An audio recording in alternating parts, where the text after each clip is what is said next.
की अनुकूलता नहीं थी आचार्य भगवान की, लेकिन उनको भगवान की चिंता थी।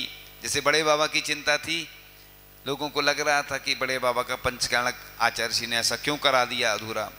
तो आचार्य श्री ने सोचा कि फरवरी में अच्छा मौसम रहता है और पंचकर्णक करके यहाँ से निकल जाएंगे। कितना बड़ा संघ था। तो आचार्य भगवान को सब मालूम रहता है, सब चिंता रहती है, उसी कारण से वह कभी कभी एडजस्ट नहीं करते और पंचकर्णक के बाद तो तुरंत ही बिहार वैसे भी कर जाते और उधर से भी उन्होंने कर दिया था। तो और वे एक दिन उस डूंगरी पर गए, उन प्रतिमाओं को देखा और पास में बना एक छोटा सा कक्ष पत्थर की पट्टियों का बना हुआ है। उस कक्ष में भी प्राचीन कलात्मक अरहंत प्रतिमाएं विराजमान हैं और बाहर एक प्राचीन सर्वतोभद्र यानी चौमुखा, सर्वतोभद्र जहाँ मंदिर बनाए जाते हैं ना, जैसे भाग्योदय में सागर में बन रहा है, चतुर्मुखी बोलते हैं, यानी उसका दोष खत्म हो जाता है। जैसे कहते हैं ना भगवान की पीठ नहीं पड़ना चाहिए, मंदिर के पीछे किसी का घर होता, आसपास में लगा हुआ होता तो दोष आते हैं। और चतुर्मुखी जो बनता है ना, जैसे मानस्तंभ में चतुर्मुखी प्रतिमाएं होती हैं, यह सर्वतोभद्र सर्वश्रेष्ठ माना गया उसमें, क्योंकि भगवान का मुख, जैसे इधर बैठे ना भगवान दिख रहे होंगे, चतुर्मुखी हैं, किसी की पीठ नहीं पड़ रही, भगवान की पीठ। जैसे अपन की पीठ नहीं अपन करते ना, अभी तो भगवान हमारे ऊपर हैं, नहीं तो बेदी साइड रहते ना तो पीठ नहीं करते अपन, तो भगवान की भी पीठ नहीं पड़ना चाहिए। और चतुर्मुखी सर्व से अच्छा माना गया, सर्वश्रेष्ठ जिनालय, सर्वतोभद्र, सर्वी दिशाओं में सुभिक्ष प्रदान करने वाला जिनालय सर्वतोभद्र माना गया। तो वैसे ही पाषाण की कलाकृति खड़ी है, जिसमें चारों तरफ खड्गासन दिगंबर अवस्था की प्रतिमाएं बनी हैं। उनको देखा, वहाँ से चारों तरफ बड़ा ही मनोरम दृश्य दिखता है। उनको वह स्थान बड़ा पसंद आया। एक दिन वहाँ पर जाकर तलहटी में भृतहरि की गुफा में 24 घंटे तक ध्यान लगाया। आचार्य श्री बड़े ही निर्भीक साधु हैं, जंगलों में, गुफाओं में, शमशानों में सहजता से प्रवास करते हैं। अब एक ज्येष्ठ कृष्ण चतुर्दशी को भगवान शांतिनाथ के जन्म, तप और मोक्ष कल्याण के पावन अवसर पर श्री शांतिनाथ दिगंबर जैन अक्षयछेद वगैरह में कमेटी ने निवेदन किया और आचार्य श्री ने आत्म विकास के लिए त्याग की महत्ता पर प्रकाश डाला और आत्मा से परमात्मा बनने के विषयों से बनने के लिए विषयों से दूर रहने पर बल दिया। संसार को भोगने के बाद तो सभी संसार का त्याग कर सकते हैं, किंतु बिना भोगे ही संसार का त्याग करने वाले इन तपस्वियों के समक्ष नतमस्तक हो जाता हूं।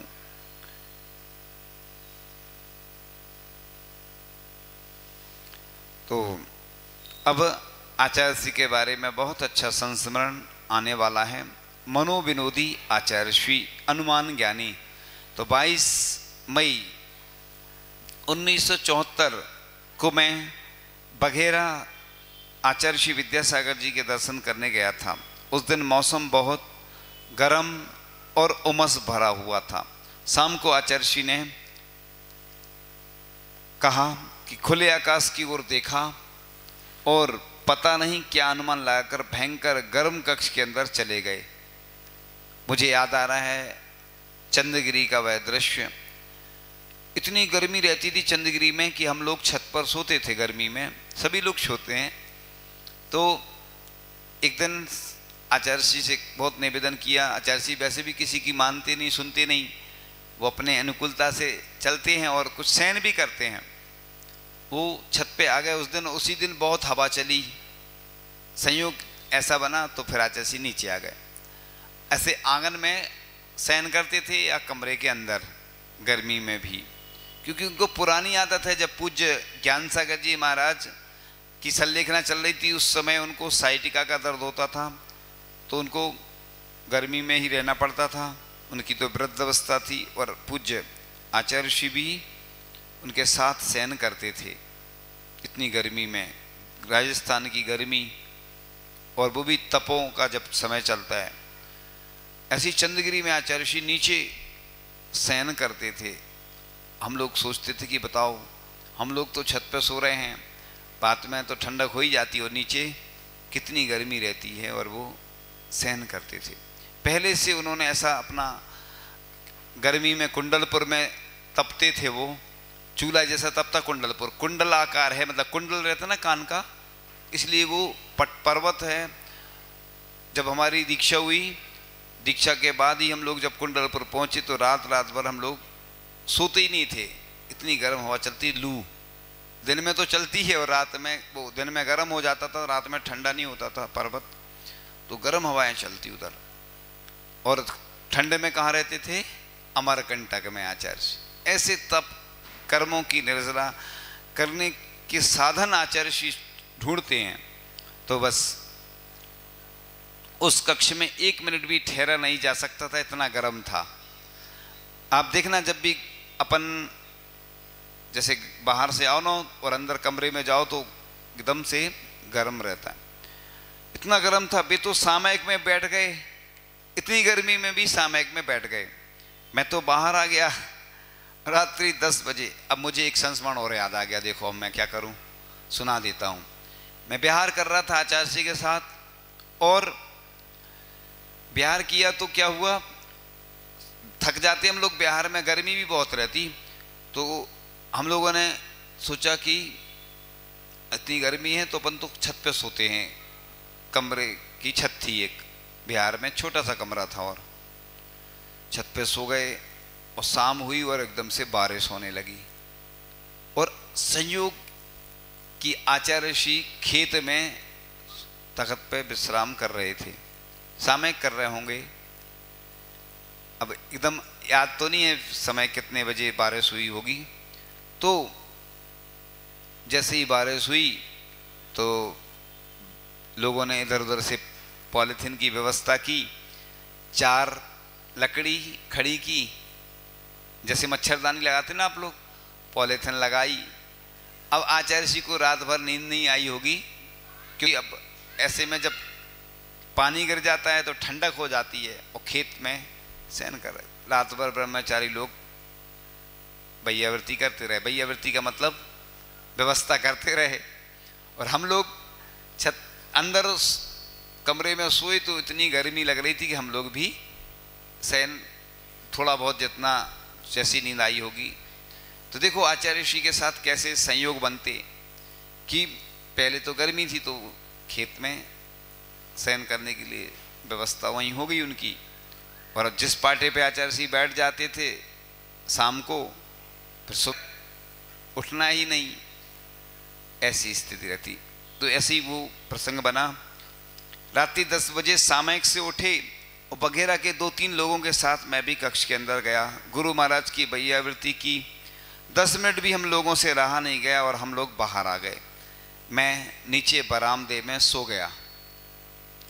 रात्रि में करीब 12 बजे तूफान आया, फिर पानी आ गया। मैंने सोचा कि ऊपर आचार्य जी खिड़की के पास लेटे होंगे, उन्हें ठंड लग जाएगी, तो खिड़की बंद करने के लिए मैं ऊपर गया तो देखा आचार्य जी तो ध्यान में खड़े हैं। आचार्य जी तो 2-2:30 बजे वैसे ही उठ जाते हैं, कब सो जाते कब उठ जाते उनका पता ही नहीं चलता। उठ के स्वाध्याय करने लगते वो रात में। कौन सा स्वाध्याय? जो याद रहती ना, समय सार की गाथाएं, प्रवचन सार, समय सार, जो जो उनने कंठस्थ उनको रहता है तो वो रिवीजन करते हैं। आचार्य श्री को हमने देखा है कि जब भी कोई गाथा वगैरह है वो उच्चारण करते रहते बार बार। जब इंग्लिश पढ़ रहे थे आचार्य श्री तो जो मीनिंग्स रहती ना वो याद करते रहते थे, तो इसलिए उनको जल्दी याद हो जाता। उनकी क्षयक्षम तो उनका अच्छा है ही। तो देखा, मैं चुपचाप नीचे आ गया, फिर लेट गया। 2 बजे बहुत तेज ठंड लगने लगी। मैंने सोचा आचार्य जी लेट गए होंगे तो अपन भी बाहर वाले कमरे में, छुल्लक जी के कमरे में लेट जाएंगे। जैसे ही ऊपर गया तो आचार्य जी अभी भी ध्यान में खड़े थे। मेरी वजह से कोई बाधा ना हो जाए यह विचार कर वापस नीचे आ गया एवं माली से रजाई लेकर सो गया। फिर 5 बजे उठकर गया और देखा तब भी वे खड़े थे। मैं बाहर वाले कक्ष में बैठ गया। 6 बजे आचार्य श्री जी बाहर आए और बोले, स्वरूप चलो।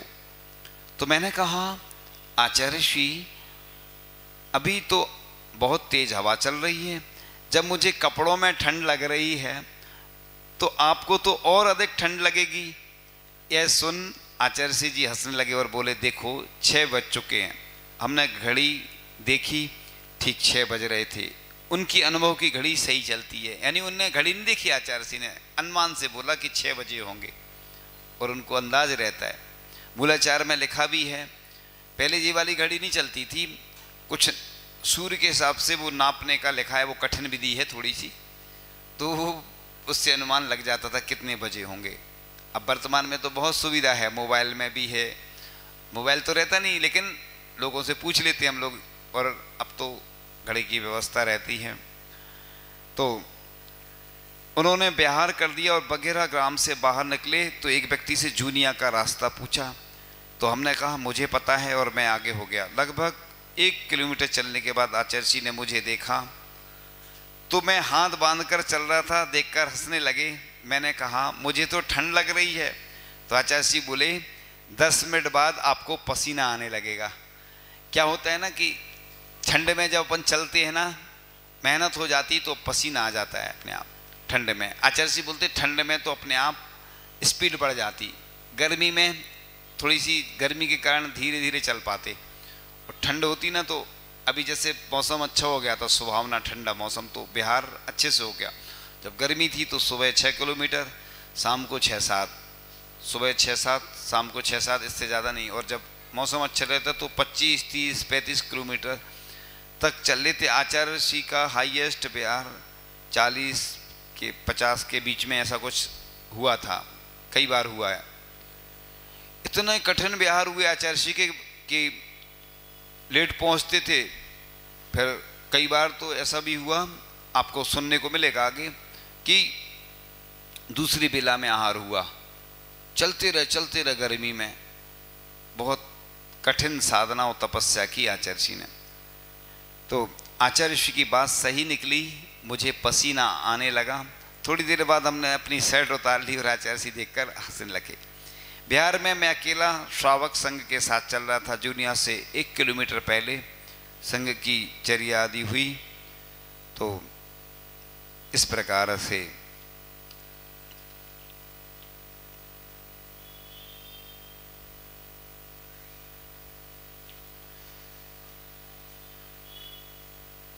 आचार्य भगवान सांस्कृतिक दूरदृष्टा। तो सरवार प्रास में प्रवास, सरवाड़ कोई नाम का गांव था, प्रतिदिन प्रवचन होते थे। एक दिन आचार्य जी बोले, आप लोग इसे अक्षय क्षेत्र तो बोलते हैं और भव्य विशाल प्रतिमाएं भी हैं, किंतु जगह तो है ही नहीं। भविष्य को देखकर काम करना चाहिए। कई लोग मंदिर बना लेते छोटा सा गांव में, अब कोई कार्यक्रम होना या कुछ होना तो जगह ही नहीं रहती, इसलिए पहले से प्लानिंग से, मास्टर प्लान से ही मंदिर बनाए जाते हैं कि जिससे आगे जनसंख्या बढ़ेगी, बाहर से भी लोग आ जाते हैं, उस हिसाब से बनाया जाता। प्रवचन के बाद आचार्य जी को बताया, यह बगल वाला नोहरा जैन समाज के एक व्यक्ति का है, मिल जाए तो काफ़ी अच्छा हो जाएगा, किंतु वे दे ही नहीं रहे। उन्होंने मना कर दिया कि हमें नहीं बेचना है। तब आचार्य जी बोले, पहले से नकारात्मक सोच नहीं बनाना चाहिए, अच्छे विचार लेकर उनके पास जाएं तो आपका काम हो जाएगा। इसी बीच में मुझे एक संस्मरण याद आ गया। बीच बीच में हम अपने भी सुनाते जा रहे हैं, क्योंकि वो तो हैं ही, जो वो ही सुनाएंगे ना तो आप लोग कहेंगे वो तो हम पढ़ लेते, लेकिन उसके साथ एक मुंबई से कुछ लोग आते हैं जो कि पहले जैन, श्वेतांबर जैन थे पहले, फिर उन्होंने प्रभावित होकर आचार्य श्री से धीरे धीरे दिगंबर जैन धर्म को स्वीकार कर लिया। वो लोग, उन लोगों ने प्रतिमा ले ली आचार्य श्री से, और जल भरने के लिए जहाँ जाते थे वहाँ पर कोई मठ थी, मठ, जैन मठ नहीं थी, आप समझ गए होंगे। कुछ कुछ चीज़ें हम छोड़ते जाते, वो बताने लायक नहीं होती हैं, कुछ कारण होते हैं। तो मठ में जो व्यक्ति थे, ये लोग जब पानी भरने जाते थे, जल भरने, तो बेलछानी डालते ना, जो जीवानी, वो कहते थे तुम लोग ये जूठन डाल जाते हो, वो लोग मना करते थे। अब वो व्यक्ति गए, आचार्य ऋषि को भी बताई समस्या कि आचार्य ऋषि, अब हम लोगों को प्रतिमा का पालन करना है मुंबई में और बहुत परेशानी जाती है। आचार्य ऋषि ने कहा कि एक बार जाके फिर से बताना, फिर से चर्चा करना, अपना पूरा विवरण बताना। और फिर से गए वो लोग, उन्होंने बताया कि मैं प्रतिमा ली हूँ और ब्रह्मचारी हूँ, मेरा व्रत है, मेरे परिवार के लोगों का भी व्रत है, एक बार भोजन करता हूँ। अच्छा, वो उन लोगों ने कहा आप लोग तो हमसे भी अच्छे हैं। और उन्होंने आचार्य ऋषि का बताया कि मैं आचार्य ऋषि विद्यासागर जी महाराज से मैंने प्रतिमा ली है। अच्छा, मैं भी कटनी का हूँ, उसी क्षेत्र का हूँ, और आप लोग तो हमसे भी बहुत अच्छे हैं। अब आप ने जब ऐसा परिचय दे दिया आचार्य ऋषि का, तो बस अब आपको जैसा करना वैसा कर लिया करो। तो उनकी समस्या का हल हो गया और जल प्रतिदिन वहीं से वो कुएं से भर के लाने लगे। देखो आचार्य ऋषि के नाम का कितना प्रभाव है। और पहले वो मना कर रहे थे और दुनिया का वो गुस्सा हो रहे थे। जब उन्होंने बताया कि हम एक बार भोजन लेते हैं, हमारा ब्रह्मचर्य व्रत है, तो बस तुरंत आचार्य ऋषि ने जैसा बोला था वैसा उन्होंने बता दिया। तो आचार्य ऋषि ने ऐसा आशीर्वाद दिया कि उनके पास जाते ही आचार्य ऋषि ने आशीर्वाद देकर भेजा है। और उन्हें आचार्य ऋषि जी की इच्छा बतलाई तो एकदम से चमत्कार हो गया और वे देने को तैयार हो गए। और तत्काल समाज ने वह जमीन उनसे क्रय कर ली। बाद में आचार्य ऋषि के आशीर्वाद से वहाँ धर्मशाला बन गई। तो इस प्रकार से आचार्य भगवान के अतिशय चमत्कार आपके सामने आएंगे। तो बच्चों को प्यार से याद कराई भावना बच्चों के लिए बहुत अच्छी बात है कि जून 1974 ऐसी चीज़ें मिलेगी नई नई कि आप लोग भी ताज्जुब करेंगे कि आचार्य ऋषि भी इतने मतलब छोटे छोटे बच्चों को पढ़ाते थे, कैसे पढ़ाते थे वो सुनने को मिलेगा। तो प्रथम सप्ताह में आचार्य ऋषि विद्यासागर जी कनई कला पहुँचे थे। साथ में क्षुल्लक स्वरूपानंद जी मणिभद्र सागर भी थे। कनई कला में 3 दिगंबर जैन घर हैं और एक छोटा सा शिखरबंद मंदिर भी है जिसके मूल नायक मुनि सुब्रतनाथ भगवान हैं। यहाँ पर 3 आहार हुए थे। उन परिवारों में छोटे छोटे 6-7 बच्चे थे। प्रथम दिन वे बच्चे आचार्य ऋषि जी को नमोस्तु कर जोर से हंसकर भागते थे। हम लोग भी कई बार पहुँचते ना तो बच्चे आते हैं मुस्कुरा, क्योंकि पहचान नहीं रहती, फिर धीरे धीरे जुड़ते चले जाते बच्चे, तो फिर करीब आने लगते। पहले दूर दूर रहते हैं बच्चे, बच्चे क्या बड़े भी पहले आते हैं बैठते हैं, फिर धीरे धीरे जुड़ते चले जाते। जब हम लोग जहाँ से विहार करते तब लोग रोते हैं, फिर आंसू आते हैं उनकी आंखों में, क्योंकि उनको लगता है कि अब महाराज जी दूर जा रहे हैं।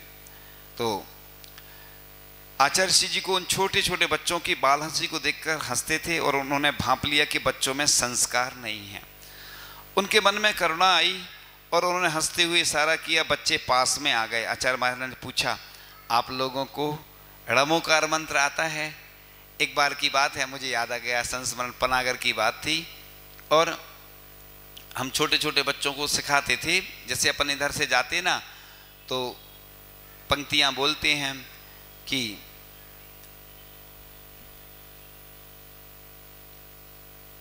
चंदन की 2 कोठरी मोती जड़े किवाड़, मुनिवर जी हम घर चले बंधन बारंबार।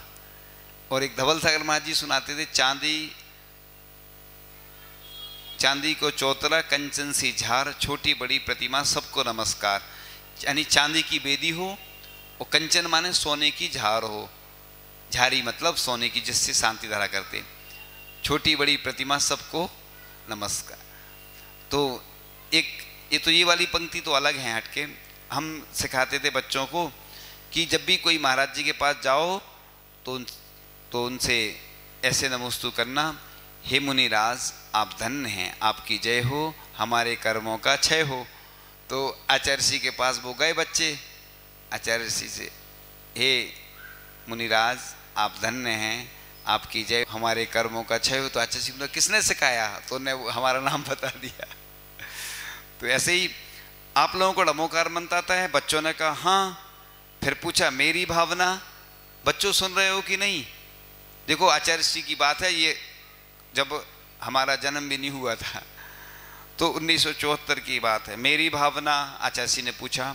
12 भावना, प्रभु पतित पावन आती है? तो बच्चों ने कहा नहीं। 24 भगवान के नाम आते हैं? बच्चों ने कहा नहीं।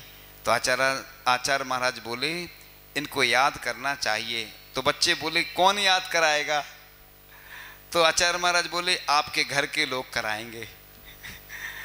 तो बच्चे हंसते हुए बोले उनको नहीं आती, आप करा दीजिए।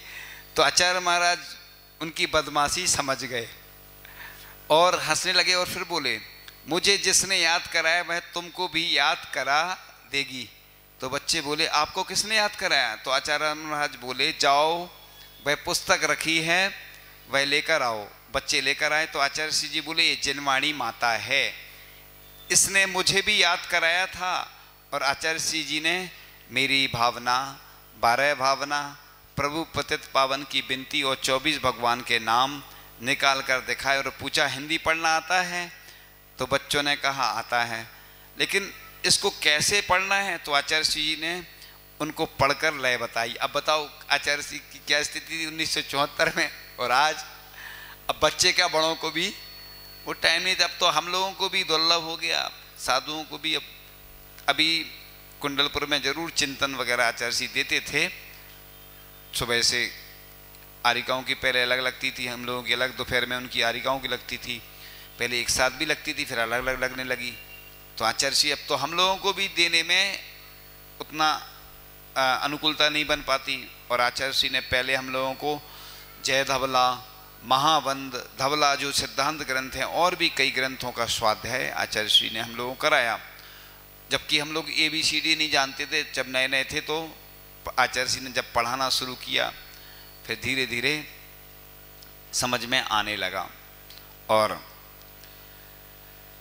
तो आचार्य ऋषि ने उनको पढ़कर लय बताई। बच्चे पुस्तक ले गए और सुबह शाम दोपहर उस लय में पढ़ते रहते। वहां के लोग बोले महाराज आपने तो इन पर जादू सा कर दिया, ये बस 24 घंटे यहीं पढ़ने में लगे हैं, बहुत कुछ इन्हें याद हो गया है। तब आचार्य महाराज बोले आप लोगों को बच्चों पर ध्यान देना चाहिए। आप लोग बड़े लोग सुन लेना, बच्चों पर ध्यान देना चाहिए।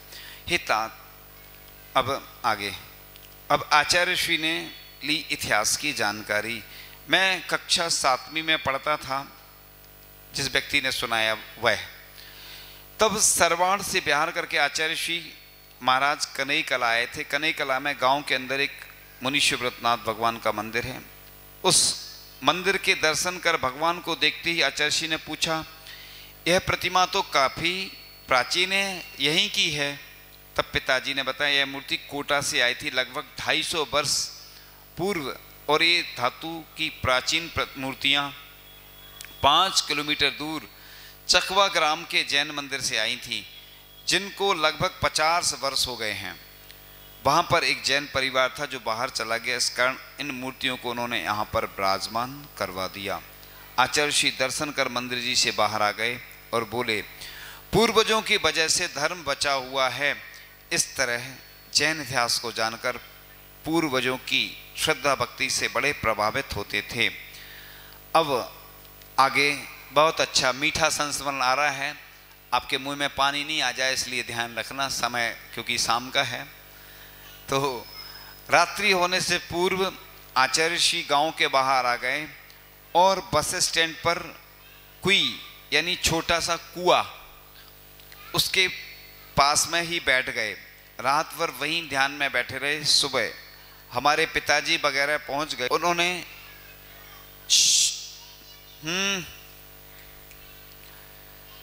रात भर वहीं ध्यान में बैठे रहे। उन्होंने निवेदन किया महाराज गांव में अंदर चलें। तो आचार्य श्री गांव में अंदर आ गए। आहारचर्या के बाद मंदिर जी में बैठे तो गांव के कुछ लोग आ गए और बोले, बाबा जी कहाँ हैं, दर्शन करना है, चमत्कार हो गया, कुएं का पानी मीठा हो गया। आचार्य जी ने ध्यान लगाया तो कुएं का पानी मीठा हो गया। ये तो बाबा जी का ही चमत्कार है।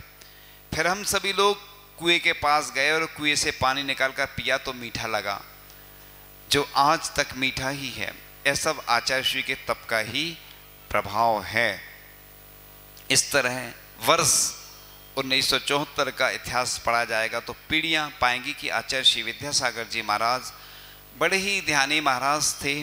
उनके ध्यान तप योग से बड़े बड़े चमत्कार होते थे, रिद्धि सिद्धियां उनके पास घुमा करती थीं।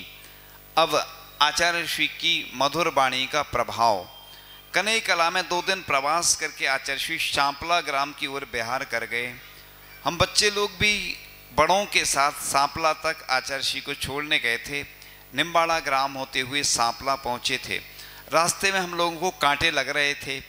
तब हमने साहस करते हुए आचार्य श्री से कहा, महाराज आप इतनी तेज चलते हैं फिर भी आपको कांटे नहीं लगते, और हम लोगों को बार बार कांटे लग रहे हैं। वो कई बार बिहार करते ना लोग, तो हम लोग स्पीड में चलते, लोग कहते महाराज जी थक गए, थोड़ा बैठ लो। अब हम हमेशा पंक्तियाँ सुनाते हैं, पीछे बंधे हैं हाथ, शर्त है सफ़र, किससे कहें पाँव का कांटा निकाल देना। मान लो ठंड का समय है, एक हाथ में पिच्ची एक हाथ में कमंडल, और बिहार करना है लंबा और कांटा लग गया। अब समय हो रहा शाम का और निकालेंगे तो बैठ गए तो रात हो गई, फिर रात वहीं निकालना पड़ेगी। ठंड में तो कम से कम कमरे में ही रहना पड़ता है। गर्मी में तो कहीं भी खेत में भी रुक जाओ, रास्ते में कहीं भी रुक जाओ तो उतनी समस्या नहीं रहती।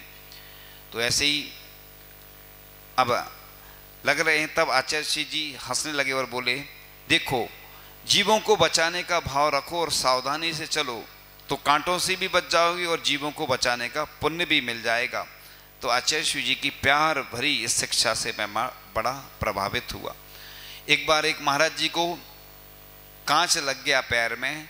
आचार्य श्री के पास गए, आचार्य श्री पैर में कांच लग गया तो बोले, देख के नहीं चल रहे थे, और प्रायश्चित दिया। तो किसी शिष्य ने पूछा कि एक तो कांच लग गया और आप ऊपर से प्रायश्चित दे रहे। तो आचार्य जी बोले कि देख के नहीं चल रहे थे, मान लो जीव होता, कोई पंच इंद्रिय उसके ऊपर पैर पड़ जाता और मर जाता, तो इसलिए 4 हाथ जमीन देखने का जो एरिया पद समिति से देखने का विधान आता है। आज हम देखते हैं, हम जब भी जाते हैं ना जैसे कहीं, तो कितने सारे सर्प मरे रहते हैं, पंच इंद्रिय जीव। एक पंच इंद्रिय जीव का प्रायश्चित मिलता है, एक उपवास। कमरे में छिपकली मर जाती। प्रायश्चित का हम विधान बता रहे हैं, ऐसा नहीं सोचना, ये तो बता रहे हैं हम, होता है ऐसा, प्रायश्चित नहीं बता रहे, नहीं तो वो ठीक नहीं रहता। मतलब उपवास मिलता है एक। अब सोचिए आप वाहन से जाते, इसलिए चतुर्मास में कम से कम चलना चाहिए। जब कोई बहुत ज़रूरी काम हो, कोशिश भर अपने वाहन से नहीं चल के, ट्रेन चल रही है तो कम दोष लगता बस से, क्योंकि वो चल रही है, और अपन अपने निमित्त से वाहन ले जाते हैं तो पूरा दोष लगता।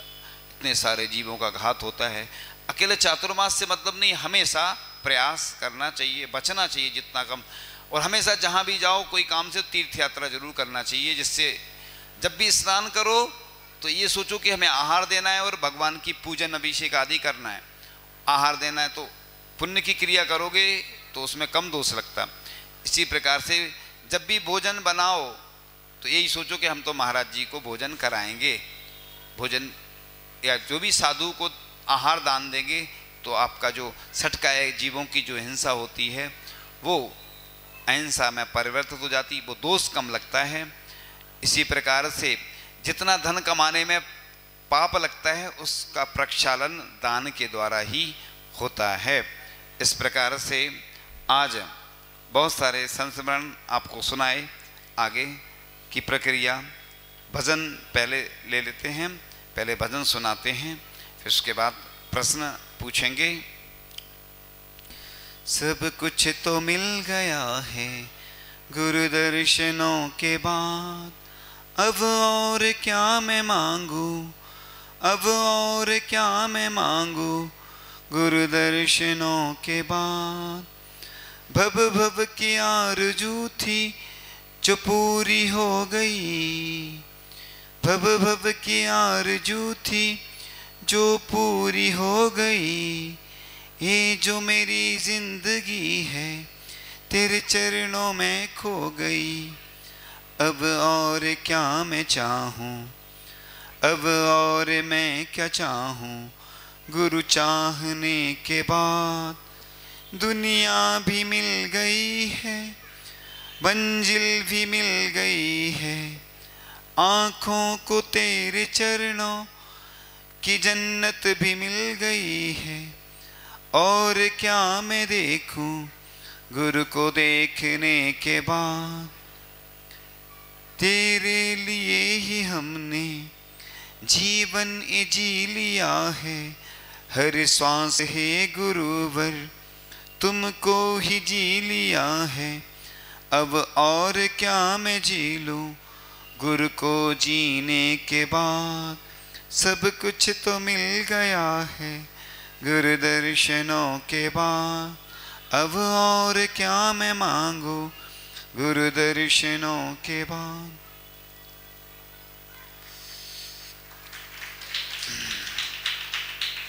अब प्रश्न पूछते हैं, मेरे सवालों का जवाब दो, दो ना। आता है पहला प्रश्न। आचार्य श्री ने बच्चों से क्या क्या पूछा था, बच्चों से क्या क्या याद करने के लिए कहा था। बच्चों से, बड़े नहीं उठा रहे हैं बड़े भी उठा सकते हैं, बच्चों ही से पूछते हैं। चलो ये, हाँ, पिंक।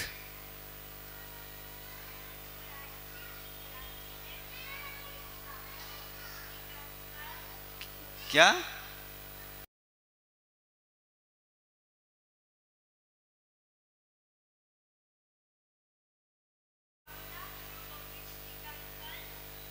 तीर्थंकर क्या? 24 तीर्थंकर क्या? नहीं, क्या 24 तीर्थंकर क्या कहलाते? बताया तो उसने लगभग सही है, थोड़ा सा। हाँ, उसकी मम्मी ने बता दिया उसके बच्चे की। चलो, हाँ चलो बताओ। हाँ हाँ हाँ हाँ हाँ, उत्तर बिल्कुल सही है। अब बच्चों की जो व्यवस्था रहती है वो पाठशाला से चलती है ना, इसलिए बच्चों को पाठशाला से। चलो दूसरा प्रश्न आता है अब आपके सामने। आचार्य ऋषि ने कुएं के बगल में ध्यान लगाया था तो उससे क्या प्रभाव पड़ा? कुएं के बगल में, अरे बहुत सारे लोगों को मालूम है। हाँ, वो कौन सा रंग है? गुलाबी कलर, डार्क। अब वो समझ में नहीं आ रहा था कौन सा। हाँ, कुएं का पानी मीठा हो गया था। उत्तर बिल्कुल सही दिया। बैठ जाओ। अब नहीं, वो उनको बड़े लोगों को पुस्तक की व्यवस्था है, बच्चों को पाठशाला में बाद में अलग से। ठीक है, इधर सिंपल वाला है काम। तीसरा प्रश्न आता है अब आपके सामने। तीसरा प्रश्न,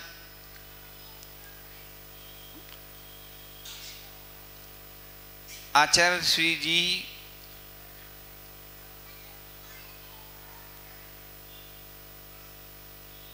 ने ध्यान लगाया था, आज जो हमने सुनाया था उसके अनुसार कितने घंटे का ध्यान लगाया था? रुक जाओ, ऐसे नहीं बताना। हाथ उठाना है बस। बच्चे उठा रहे हैं, बड़े भी तो उठा सकते ना।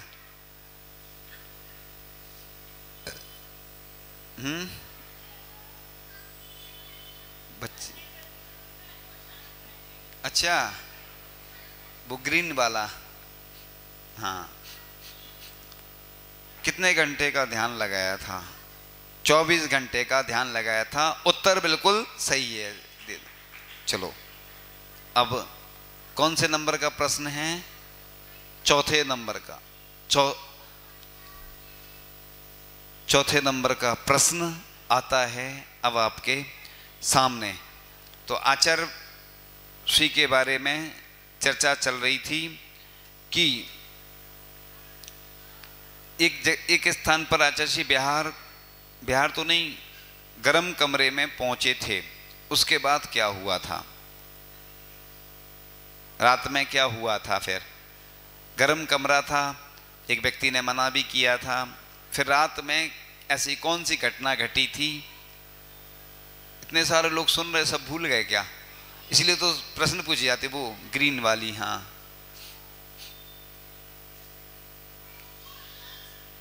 रात में बारिश हो गई थी। उत्तर बिल्कुल सही है।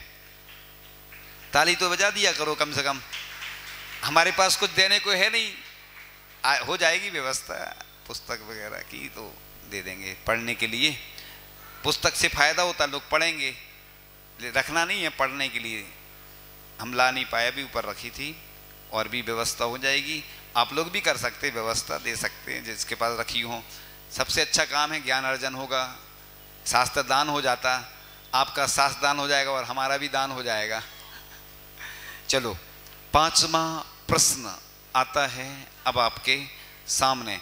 तो आचार्य श्री जब एक स्थान पर पहुंचे थे, वहां पर उन्होंने दर्शन किए थे। काय के दर्शन किए थे? Fill in the blanks. हाँ, रुक जाओ पहले। हाँ, वो रेड वाली। अब हम नाम जानते नहीं तो हम क्या बोलेंगे, अब वही तो बोलना कलर होता। हाँ, भगवान के प्रतिमाओं के दर्शन किए थे। उत्तर बिल्कुल सही है। 5 हो गए? 5 हो गए ना प्रश्न? चलो, अब अभी क्या है ना, उजाला है थोड़ा सा। आज क्लास कक्षा जल्दी हो गई है। अब किसी को कोई भजन सुनाना हो तो सुना सकते हो, है ना। अब हमारे पास समय है, हमारा कोर्स पूरा हो गया। कोई बच्चे को सुनाना है, किसी बच्चे को भजन सुनाना हो तो एक सुना सकते। आ जाओ। किसको सुनाना? नहीं, अब प्रश्न वो 5 ही का सिस्टम है, वो फिर कई बार समय ज़्यादा हो जाता ना। महिला भी सुना सकती, कोई भी जिसको आना हो। आ जाओ, जल्दी आ जाओ, क्योंकि हमारे 3 मिनट बाकी हैं अभी, और हमने ऊपर भी दिख रहा है ना। तो जल्दी आ जाओ, कोई भी आ सकता है ना। वो आ गई। हाँ, दे दो जल्दी। तुम इधर आ जाओ, क्या नहीं? इधर आ जाओ, इधर ही आ जाओ, इधर आ जाओ।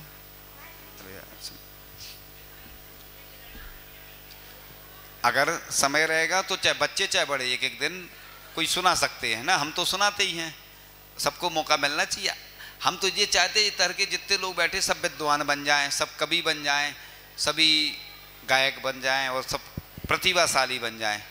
उधर आ जाओ सामने, इधर आ जाओ, इधर आ जाओ, इधर।